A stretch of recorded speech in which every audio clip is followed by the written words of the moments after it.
बिस्मिल्लाहिर्रहमानिर्रहीम। अस्सलाम वालेकुम। मां हुसन अब्बास तव्हांजी ख़िदमत में हाज़िर आहियां। शहीद बीबी जे शहज़ादे पुट, पाकिस्तान पीपल्स पार्टी जे चेयरमैन ऐं मौजूदा वफ़ाक़ी हुकूमत में परॾेही वज़ीर मोहतरम बिलावल भुट्टो ज़रदारी साहब पहिरियों दफ़ो हिकिड़ो तारीख़ी ऐं कड़ो सचो एतिराफ़ कयो अथसि। पाण जसलाणी नौजवान आहे ऐं नियत वारो माण्हू आहे, मासूम माण्हू आहे, उन करे उनखां उहो एतिराफ़ थी वियो आहे। ऐं इन ॻाल्हि ते मूंखे ॾाढी ख़ुशी आहे त पाण हिकिड़ो एतिराफ़ कयूं।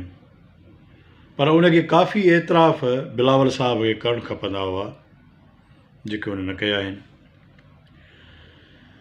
पाण तमामु घणो मसरूफ़ आहे। जॾहिं खां परॾेही वज़ीर थिया आहिनि तॾहिं खां हू सॼी दुनिया जो सैर कनि पिया, वञनि पिया, पंहिंजो सफ़ारती जेको आहे सो विज़िट कनि पिया, दौरा कनि पिया ऐं पंहिंजो पाण खे प्रोमोट कनि पिया दुनिया में। ऐं करणु बि खपेसि। शहीद बीबी जो फ़र्ज़ंद आहे ऐं सिंध जे लीजेंड सियासतदान मोहतरम आसिफ अली ज़रदारी साहब जा फ़र्ज़ंद आहिनि ऐं दुनिया उनखे चाहे थी। ऐं पाण तमामु बहितरीनु नौजवान आहे, प्यारो नौजवान आहे। असांजे सिंध सां हुनजो तइल्लुक़ु आहे, असांजे ज़िले सां हुनजो तइल्लुक़ु आहे, लाड़काणे सां बि, त मुंहिंजो ज़िलो नवाबशाह हुन सां बि हुनजो तइल्लुक़ु आहे। पाण हिकिड़ो ज़बरदस्त क़िस्म जो एतिराफ़ कयो अथनि। कल्ह जॾहिं हू दौरे ते विया त हुते हुन एतिराफ़ कयो आहे, पर हुनखे ॿिया बि एतिराफ़ करणु खपंदा हुआ। पाण एतिराफ़ कयो अथनि त 5 महीननि खां वठी सिंध मां, ज़िलनि मां, काफ़ी ज़िलनि मां पाणी न निकिरी सघियो आहे सैलाब जो। सैलाब खे ई ख़ैर सां 6 महीनो हले पियो। पाण एतिराफ़ कयो अथनि त 5 महीना गुज़री विया आहिनि, सैलाब ज़दगान जी का बि मदद न थी सघी आहे, सिंध मां पाणी न निकिरी सघियो आहे, फ़सुल न थी सघिया आहिनि। दुनिया इन्हनि जी मदद करे।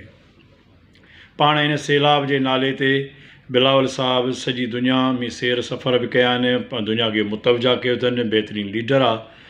पर इहो एतिराफ़ कयो अथसि, संदसि खे सलाम आहे त इहो एतिराफ़ कयईं त पाणी न निकिरी सघियो आहे। बिलावल साहब जी जुरत खे सलाम आहे जीअं इहो मञियो त असां पाणी न कढी सघिया आहियूं, यानी पाण गवर्नमेंट में मौजूदु आहिनि, उनजे बावजूदु बि इहो एतिराफ़ कयो अथनि।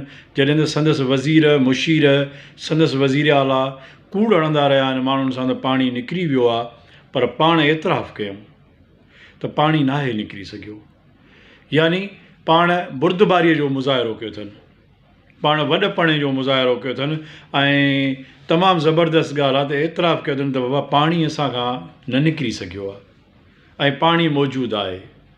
हाणे इहो एतिराफ़ दुनिया खां वरी फंड वठण जे लाइ कयो अथनि या को ॿियो मसइलो आहे, पर हुनखां एतिराफ़ थी वियो आहे इन ई। पर बिलावल साहब खे ॿिया एतिराफ़ करणु खपंदा। बिलावल साहब खे इहो एतिराफ़ करणु खपंदो जेको हुननि न कयो त सिंध में पाणी कढण जे नाले ते हर ज़िले खे 3 खां 4 अरब रुपया ॾिना विया, जॾहिं त पाणी कढण जो तमामु आसानु कमु हो, को ॾुखियो कमु कोन हो, पाणी तमामु सवली ॻाल्हि हुई। पर 3-4 अरब रुपया ज़िलनि खे हुननि रिलीफ़ कया, जेके मिलिया ज़िलनि खे। DC डिप्टी कमिश्नर उहे पैसा वरिता, पाणी न निकिरी सघियो।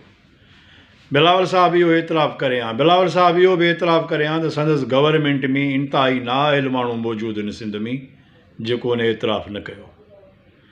बिलावल साहब खे इहो बि एतिराफ़ करणु खपंदो हुयो त सिंध में अटे जी हथरादू खोट पैदा करे अटो महांगो कयो वियो आहे। जेके बि वॾियूं वॾियूं मिलूं या सेठियूं या वापारी आहिनि उहे सभु पीपल्स पार्टी जे ज़ेरे शफ़क़त आहिनि। पीपल्स पार्टी जी सरकार जे चवण ते हू रेटनि खे हेठि मथे कंदा रहंदा आहिनि।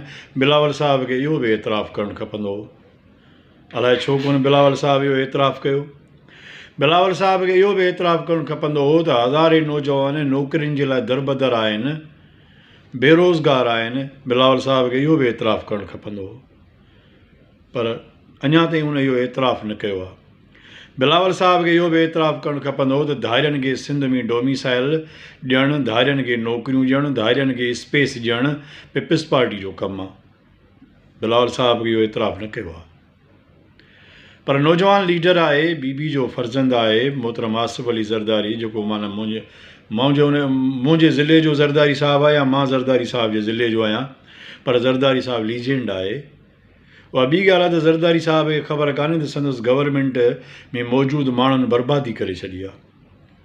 काश ज़रदारी साहिब खे को ॿुधाए आहे, काश ज़रदारी साहिबु सिंधी मीडिया जेका बि नाअहल ऐं नालाइक़ आहे, जेका बि संदसि वज़ीरनि ऐं मुशीरनि जे असर में आहे, घटि में घटि सोशल मीडिया जे ज़रिए ज़रदारी साहिब खे जॾहिं बि ख़बर पई त सिंध जूं हालतूं ख़राबु आहिनि, त ज़रदारी साहिबु यकीननि सिंध जे हालतुनि खे बहितर करण जे लाइ एमरजेंसी बुनियादनि ते पंहिंजो किरदारु अदा कंदो। पर ज़रदारी साहिब खे ख़बर कान्हे का त सिंध जूं हालतूं के ख़राबु आहिनि। तॾहिं त हू महसूसु कनि था इत्मिनान आहिनि, न त ईअं थी नथो सघे। त आसिफ़ मोहतरम बिलावल भुट्टो ज़रदारी साहिबु जेको एतिराफ़ु कयो आहे त सिंध मां पाणी न निकिरी सघियो आहे, इन मां साबित थियो त इहा गवर्नमेंट जी नाअहली आहे, सिंध हुकूमत जी नाअहली आहे। वॾो वज़ीर जेको नाअहल वॾो वज़ीर जेको रखियो वेठा आहिनि, इहा उन जी नाअहली आहे। सिंध जे इदारनि जी नाअहली आहे, इरीगेशन जी नाअहली आहे, बल्दियाती इदारनि जी नाअहली आहे। सिंध में सैलाब जे नाले ते अरबहा रुपयनि जी करप्शन कई वई आहे, NGOs कई आहे, वॾेरनि कई आहे, बोतारनि कई आहे, प्राइवेट माण्हुनि कई आहे, गवर्नमेंट कई आहे। बिलावल साहिबु ऐं आसिफ़ अली ज़रदारी साहिबु खे खपे त हुन ते नज़रसानी कनि। इहो बि हिननि जो वॾपणो आहे बिलावल साहिब जो, जंहिं चयो आहे त पाणी न निकिरी सघियो आहे। पर ॿिया बि त एतिराफ़ बिलावल साहिब खे करणु खपनि। हिन वक़्तु अटे जी जेका खोट आहे, माण्हू जेके आहिनि से माना वेलनि ते वेठा आहिनि, बुखुनि में पाह थी विया आहिनि। संदन सिंध आहे, संदन गवर्नमेंट आहे, पाण ई हाकिम आहिनि, 15 सालनि खां मुसलसिल हुकुमरान आहिनि। 15 सालनि ताईं अलाए छा डेवलप थी वेंदो आहे। दुनिया जा कई मुल्क आहिनि जेके 10 सालनि में जिन वॾा वॾा एम्पायर खड़ा कया आहिनि ऐं उन्हनि पंहिंजनि माण्हुनि खे बुख ऐं बदहाली ऐं बेरोज़गारी मां कढियो आहे। पर पीपल्स पार्टी अलाए छो हिन में नाकाम वई आहे, ॻाल्हि सम्झ में नथी अचे। यकीननि पीपल्स पार्टी जी क़यादत खे इन तरफ़ सोचणो पवंदो। मोहतरम आसिफ़ अली ज़रदारी साहिब खे इन ते गौर करणो पवंदो। ऐं उमेदु कयां थो त मुंहिंजे हिन वीडियो बयान ते यकीननि पीपल्स पार्टी जेका क़यादत आहे, जेका निज क़यादत आहे, असुलु क़यादत आहे, हथ ठोकी क़यादत न, इहे जेके मुशीर हलनि पिया, जेके करप्ट माण्हू, इहे न, पाण ख़ुदि ज़रदारी साहिबु, अदी फरियाल साहिबा, बिलावल साहिबु, इहे इन ते गौर ऐं वीचार कंदा त इहे हालतूं अहिड़ियूं छो ख़राबु थियूं आहिनि सिंध जूं, छो सिंध जा माण्हू परेशान आहिनि, छो सिंध जा माण्हू बुखुनि में पाह थी विया आहिनि, छो सिंध जा माण्हू बेरोज़गार आहिनि, छो न पाणी निकिरी सघियो आहे। इन ते यकीननि पीपल्स पार्टी जी क़यादत गौर ऐं वीचार कंदी। उमेदु कयां थो त पीपल्स पार्टी में अंदरि मौजूदु जेके करप्ट अनासर आहिनि, उन्हनि खे यकीननि साइड लाइन लॻाए ऐं सुरजर ऐं पढ़ियल लिखियल माण्हुनि खे अॻियां आणियो वेंदो। बिलावल साहिबु, मूंखे उमेदु आहे त जीअं तव्हां एतिराफ़ु कयो त तव्हां पाणी न कढी सघिया आहियो सिंध मां, ईअं तव्हां ॿिया बि एतिराफ़ु करे ऐं पोइ उन्हनि में का तब्दीली आणींदव, उन्हनि में तव्हां का जेको आहे सो बहितर नमूने सां उन में का तव्हां जेको आहे सो इस्लाहूं आणींदव। मूंखे उमेदु आहे। भली महिरबानी।